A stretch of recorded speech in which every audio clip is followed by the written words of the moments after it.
বিশ্বাস করেন ভাই, আমি আমার চেষ্টাটুকু করে যাইতেছি, ঠিক আছে, বাকিটুকু আল্লাহ তাআলার ইচ্ছা।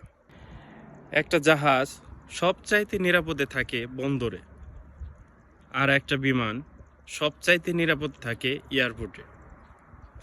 কিন্তু এই জাহাজ এবং বিমান তারা তাদের প্রতিকূল অবস্থায় তাদের যাত্রীদের সেবা দেওয়ার জন্য, মালগুলা এক জায়গা থেকে আরেক জায়গায় নিয়ে যাওয়ার জন্য প্রতিকূল অবস্থায় তারা এক দেশ থেকে আরেক দেশে পাড়ি দেয়, ঠিক আছে। ঠিক তেমনিভাবে কিছু কিছু মানুষ চিন্তা করে যে আমরা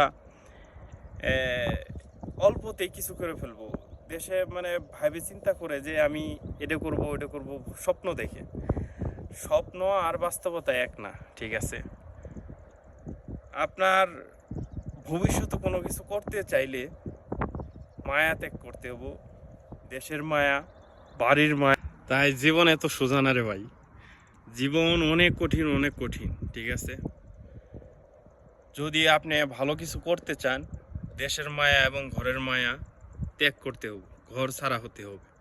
ছেলে মানুষ আল্লাহ তাআলা জন্মই দিছে, আল্লাহ তাআলা তো হাদিসেই বলে দিছে যে তোমরা ফজরের নামাজ পড়ো এবং তোমরা রিজিকের সন্ধানে বেরিয়ে যাও, নামাজ পড়ো এবং রিজিকের খুঁজে বের হও, ঠিক আছে। তো রিজিকের খুঁজে বের হওয়া মানে কি, আমি ঘরের থেকে নামাজ পড়লাম, নামাজ পড়ে রাস্তাঘাটে ঘুরে ফেললাম, এটা কোনো না। এটা হলো যেই জায়গায় থাকো নামাজ পড়ো এবং তোমার রিজিকের জন্য সর্বোচ্চ চেষ্টা চালাইয়া যাও, ঠিক আছে, সর্বোচ্চ চেষ্টা করে যাও, ইনশাআল্লাহ। বিশ্বাস করেন ভাই, আমি আমার চেষ্টাটুকু করে যাইতেছি, ঠিক আছে, বাকিটুকু আল্লাহ তাআলার ইচ্ছা। জানি না কতদূর সফলতা হতে পারবো বা সফলতা আল্লাহ তাআলা কতদূর দিবে, জানি না।